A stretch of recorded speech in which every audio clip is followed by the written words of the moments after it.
Ձեռքները թեռում էր հավատից ու եկեղեցուց գրություններով, ազատությունից զրկված սրբազանների նկարներով Մոսկվայում Հայաստանի դեսպանատան մոտ Փաշինյանին սպասում են բազմաթիվ քաղաքացիներ, հոգևորականներ, ակտիվիստներ, կոչ են անում հետ կանգնել հակասահմանադրական ճանապարհից։ Իսկ ճանապարհից հետ կանգնելու մտադրություն Փաշինյանը չունի։ Կաթողիկոսի տեղապահի ընտրությունից հետո նոր կանոնագիրք էլ պետք է ունենա եկեղեցին։ Դեռ Գերմանիայից հասցրեց մեկնաբանել իր հրապարակած ճանապարհային քարտեզը։ Փոփոխություններ նախաձեռնելուց առաջ նախ գործող կանոնագիր հայոցը թող լավ ուսումնասիրեն, իրենց մասին տողեր հաստատ կգտնեն, ասում է աստվածաբանը։ Եթե գնանք այդ կանոնագրքով, ուրեմն իրենք ավելի շատ տուժելու են, քան շահեն։ Օրինակ, հայոյախոսության եւ զազրախոսության համար լեզուն ծակծկելը դա կանոնագրքի մեջ մտնող պատիժ է։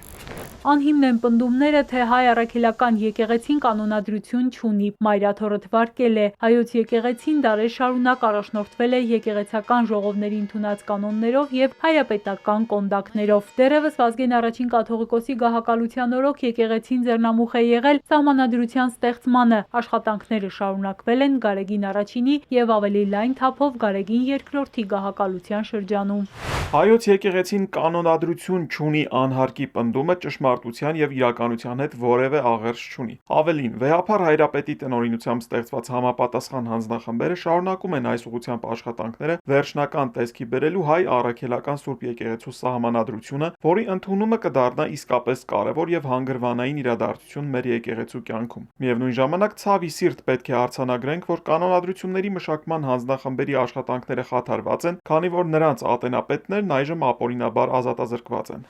Եկեղեցուն դրսից կանոններ թելադրելու իրավունք որևէ մեկը չունի, շարունակում է աստվածաբանը։ Կանոնագիրքը եկեղեցու գործն է, ինչպես առաջ շարժվել, ինչը փոխել կամ չփոխել, որոշվում է բացառապես եկեղեցու ներսում։ Այսօր ինչ որ կատարվում է մեր երկրում, սա հոգևոր կամ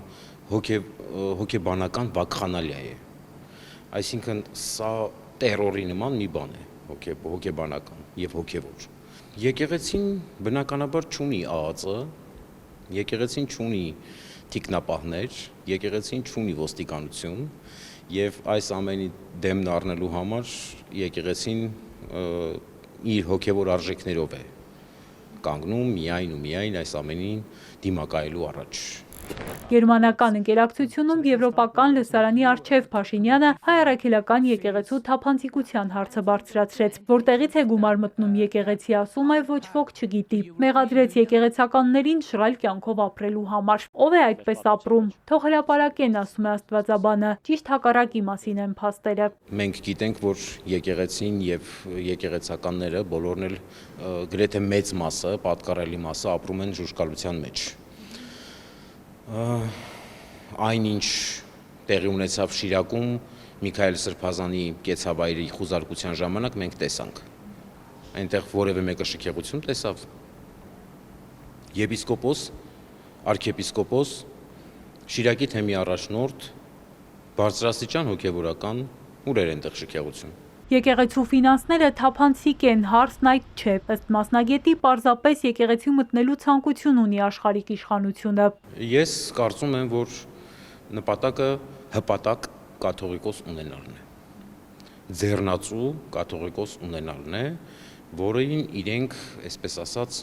չեն կարողանում դեռ հասնել։ Այսինքն ենթարկվող կաթողիկոս ունենալն է։ Եվ ես վստահ եմ, որ վեհափառը իր տեղում կմնա եւ դա թույլ չենք տա, որովհետև եթե հասան իրենց ուզածին, որ կաթողիկոսը փոխվեց իրենց ուզածով, ապա դուք պատկերացնում եք, սա ստեղծում է նախադեպ, որ հաջորդ կաթողիկոսը գա